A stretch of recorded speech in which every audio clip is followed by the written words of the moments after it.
আমি এসিটার আবার একটা ভিডিও দিচ্ছি। আপনারা অনেকে কমেন্ট করতেছেন যে এটার বর্তমান প্রাইসগুলো বা সার্ভিসগুলো বা বিলগুলো এইগুলো কীরকম কি। আপনারা অলরেডি দেখছেন যে আমার 2বার না 3বারের মতো সার্ভিস নেওয়া হয়েছে, 2বার সার্ভিস নেওয়া হয়েছে। আর আমি নিজে নিজে যতটুকু পারি ওয়াশ করি। তো যেহেতু আমার 1 বছর পার হয়ে গেছে, তাই আমি ওনাদেরকে আর ডাকবো না ওয়াশের জন্য। তো এটা যখন আমি নিয়েছিলাম, এটা তারিখ হচ্ছে 16/4/2024, 18X PUV 32। এটা ডিসকাউন্ট দেওয়ার পর ৭৭,০২০ টাকা পড়ছিল। এটা হচ্ছে ইনক্লুডেড সব কিছু ছিল আমার, সব কিছু ছিল বলতে একদম অ্যাঙ্গেল থেকে শুরু করে ওদের ফিটিং A to Z সব কিছু। এক্সট্রাভাবে আমি কোনো কিছু ইউজ করি নাই। আর আমি আমার এই রিমোটটা ইউজ করি না, এটা জাস্ট যেদিন আমি ওয়াইফাই কানেক্ট করছিলাম তারপর থেকে এটা এখানে ঢুকেই থাকে। তো এটা জাস্ট ওই আপনাদের দেখানোর জন্য আজকে বের করলাম আর কি এগুলা। তো এটা আপনারা লাস্ট মনে হয় দেখছিলেন যে 2 মাস না 1 মাস আগে আমি এটার একটা সার্ভিস নিয়েছিলাম।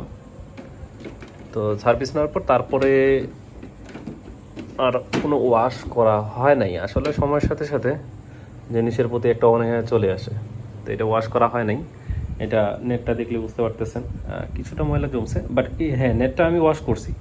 ওনাদের ওয়াশ করে দেওয়ার পর তারপরে আমি ওয়াশ করছি। ওয়াশ করে নি বিষয়টা এমন না, ওয়াশ করছি জাস্ট এমনি বাইরে নিয়ে যায় ঝাড়ু দিয়ে ওয়াশ করে নিয়েছি। এই যে 18X PUV, এটা এই জায়গায়, এই জায়গায় আপনারা জাস্ট এরকম টান দিলে এটা খুলে আসে। এটা খুলে গেল সেম এই জায়গায়, এটা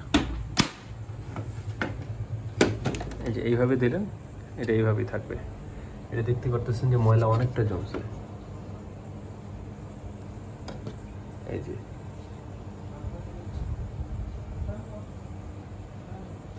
তো এটা দেখতে পারতেছেন যে ময়লা কিরকম জমছে। আমি নিজেই ওয়াশ করার জন্য আপনার ওই যে কাপড়গুলো কিনতে পাওয়া যায় মার্কেটে, সেগুলো হয়তো বা খুব দ্রুত নিব। এটা এখনও প্রচুর ঠান্ডা দেয়, একদম যেরকম আমি নিয়েছিলাম সেম ওরকমই। তো এটা মূলত এখনও আলহামদুলিল্লাহ অনেকটা ক্লিন আছে। আপনারা আপনাদেরটা অবশ্যই খুলে দেখবেন। আমি এইগুলো মাঝে মাঝে ক্লিন করে দিই। আর এটা ক্লিন করার সময় আমি চিন্তা করছি নিজে নিজে কীভাবে ক্লিন করি সেটা নিয়ে একটা ভিডিও দেবো।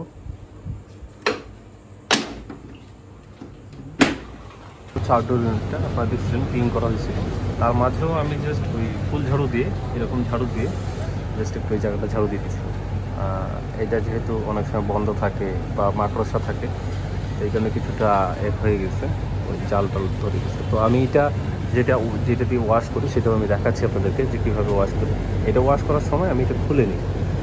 অনেকের আউটডোর ইউনিটটা বাইরে থাকে, বাট আপনারা যদি চান আমরা মোটরসাইকেল ধোয়ার জন্য যে পাইপটি ইউজ করি সেটা হয়তো বা নিচ থেকে বা উপর থেকে একটু চিপে ধরে দিতে পারি, বা যে কোনোভাবে এটা ওয়াশ করা যায়। বা আমরা যদি আউটডোর নাও পারি অন্তত ইনডোর ইউনিটটা যেন নিজে থেকে আমরা ক্লিন করি। তো এটা ইউজ করার পর 1 মাস মনে হয় পার হচ্ছে। এই ক্লিন করার পর এটা দেখেন যে অনেকটা নোংরা হয়ে গেছে। এইটা আমি খুব দ্রুত এটা কীভাবে ক্লিন করতেছি নিজে থেকে সেটার একটা ভিডিও দিব আপনাদেরকে, এবং ক্লিন করার সময় কী কী জিনিস ইউজ করি সেইগুলো আপনাদের থেকে ইনশাল্লাহ দেখাবো। আলহামদুলিল্লাহ এসি সার্ভিস আমি যখন প্রথম দিন লাগাইছিলাম এখন পর্যন্ত 1 বছর প্লাস হওয়ার পরও সার্ভিস আলহামদুলিল্লাহ বেস্ট। এর মাঝে কোথাও কোনো ইলেকট্রিক বা এরকম কোনো ঝামেলা হয় নাই আমার।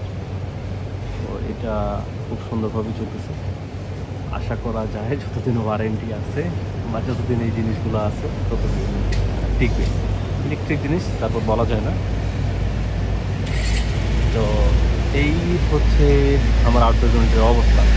আমি অবশ্যই যখন এটা ক্লিন করবো তখন আপনাদেরকে একটা ভিডিও দিব, তাহলে আপনাদের বুঝতে সুবিধা হবে।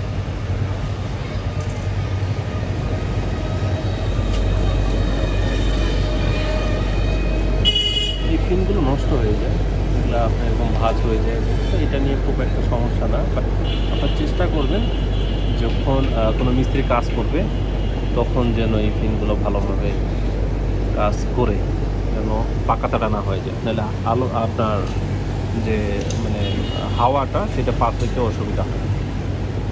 তো আজকে এই পর্যন্তই।